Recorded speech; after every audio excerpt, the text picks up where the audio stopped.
Pernah nggak sih Anda ngerasa udah ngikutin semua aturan investasi yang bener, tapi hasilnya gitu-gitu aja? Nah, hari ini kita bakal bongkar misteri ini bareng-bareng. Kenapa strategi investasi ala buku teks kok kayaknya mulai nggak mempan di pasar saham kita? Kita akan gali pandangan dari seorang investor kawakan, Sandiaga Uno, untuk cari tahu jawabannya. Yuk, kita langsung ke pokok permasalahannya. Coba deh bayangin. Kita udah susah-susah belajar analisis fundamental, baca laporan keuangan tebel-tebel, niatnya investasi buat jangka panjang. Tapi kok portofolio rasanya jalan di tempat? Kalau Anda ngerasain frustrasi yang sama, tenang, Anda nggak sendirian kok. Dan ini ternyata bukan cuma perasaan kita aja, datanya beneran ada. Coba bayangin, menurut sebuah analisis nih, dalam 3 tahun terakhir, kalau kita singkirkan saham-saham raksasa yang gerakin pasar, IHSG kita itu tumbuhnya cuma sekitar 7%. Iya, 7%. Dalam 3 tahun. Kebayang nggak? Nah, angka tadi itu nunjukin ada masalah yang lebih dalam. Inilah yang membawa kita ke bagian pertama pembahasan kita, dilema besar yang lagi dihadapi para investor di Indonesia. Situasinya bahkan sampai separah ini, beberapa tahun belakangan, nabung di reksadana pasar uang atau bahkan mungkin di tabungan biasa, itu hasilnya seringkali lebih bagus daripada main saham. Aneh banget kan? Produk yang risikonya rendah justru ngalahin yang risikonya tinggi. Pasti kita semua jadi mikir, ini ada apa sih sebenarnya? Keanehan ini ternyata bukan cuma fluktuasi pasar biasa. Menurut para ahli, termasuk Pak Sandiaga Uno, ini adalah gejala dari masalah yang lebih fundamental. Ada isu struktural yang bikin pasar kita sekarang dianggap berisiko. Pak Sandiaga Uno bahkan sempat cerita loh, 3 tahun yang lalu aja, investor-investor kakap itu udah datengin dia dan bilang, "You gotta do something." Anda harus berbuat sesuatu. Nah, kalau para pemain besar aja udah sekhawatir itu, artinya kan masalah di pasar modal kita ini beneran mendesak. Terus masalah intinya apa aja sih? Menurut Pak Sandiaga, ada 3 pilar utama yang lagi goyang.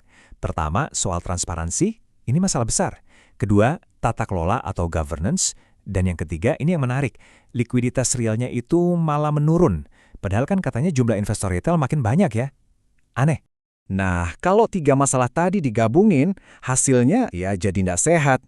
Pasar kita, kata Pak Sandiaga, jadi ugal-ugalan. Maksudnya apa? Yaitu jadi nekat dan spekulatif banget, fokusnya bukan lagi ke investasi jangka panjang yang sehat, tapi geser ke main goreng-gorengan jangka pendek yang dasarnya cuma rumor atau omongan influencer. Dan jangan salah, yang khawatir itu bukan cuma kita di dalam negeri. Puncaknya itu waktu MSCI, ini lembaga indeks global yang jadi patokan investor-investor raksasa di seluruh dunia, akhirnya bilang, enough is enough, cukup sudah. Mereka ini udah bertahun-tahun ngingetin soal valuasi saham kita yang suka nggak masuk akal. Jadi, ini tuh sinyal bahaya yang keras banget dari dunia internasional. Oke.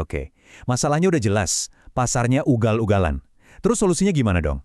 Nah, Pak Sandiaga Uno nawarin satu resep yang mungkin kedengarannya jadul, tapi justru sekarang jadi super relevan.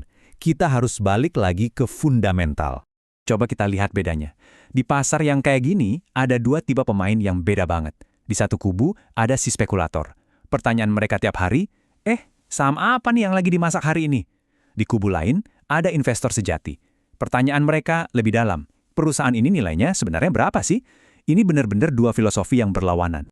Filosofi kembali ke fundamental ini akarnya dari nasihat yang dalam banget dari mentor beliau, Om William Suryajaya. Bunyinya gini, uang bisa dicari tapi reputasi tidak bisa dibeli. Prinsip inilah yang seharusnya jadi kompas kita dalam berinvestasi. Integritas dan kepercayaan itu jauh lebih mahal harganya daripada cuan sesaat. Dan ini ngingetin kita soal satu hal penting, sabar. Nilai sejati itu butuh waktu untuk tumbuh. Pak Sandiaga sendiri cerita, salah satu investasi terbaiknya itu butuh waktu 10 tahun loh buat bener-bener jadi. Beda banget kan sama mentalitas pasar sekarang yang maunya instan, hari ini beli, besok kaya. Oke, kita udah ngerti masalahnya, udah dapat filosofinya. Sekarang pertanyaannya gimana cara kita ngebenerin pasar ini biar normal lagi? Yuk kita lihat langkah-langkah konkretnya. Ada 3 langkah besar yang perlu diambil untuk menyehatkan lagi fondasi pasar kita. Pertama, likuiditasnya harus ditingkatkan, misalnya dengan mendorong dana-dana besar kayak INA atau BPJS buat masuk. Kedua, tata kelolanya diperbaiki, aturannya harus lebih ketat buat perusahaan publik. Dan ketiga, yaitu tadi, transparansi harus ditingkatkan, biar informasi yang kita dapat itu benar dan adil buat semua. Kalau gitu, sambil nunggu pasar membaik, peluangnya ada di mana? Nah, Pak Sandiaga sendiri ngasih bocoran 3 sektor ekonomi masa depan yang dia incar. Ada ekonomi digital, ini termasuk AI, cybersecurity, sampai chip. Terus ada ekonomi hijau, ya kayak energi terbarukan. Dan terakhir, ekonomi kebugaran atau wellness ekonomi. Ini area-area yang prospeknya cerah. Nah, ini nih bagian yang mungkin paling kita tunggu-tunggu. Kita bakal intip nasihat pribadi dari seorang Sandiaga Uno yang bisa langsung kita coba terapkan ke strategi investasi kita sendiri. Ini dia nih, kita dikasih lihat dapur portofolio pribadi Pak Sandiaga untuk aset-asetnya yang liquid. Kira-kira 35-40% itu ada di saham. Porsi yang sama 35-40% ada di instrumen pendapatan tetap. Sisanya, sekitar 20-30% masuk ke aset alternatif. Kelihatan kan portofolionya seimbang dan diversifikasinya bagus banget. Terus, soal target imbal hasil, berapa sih angka yang realistis? Nah, ini penting banget buat ngatur ekspektasi kita.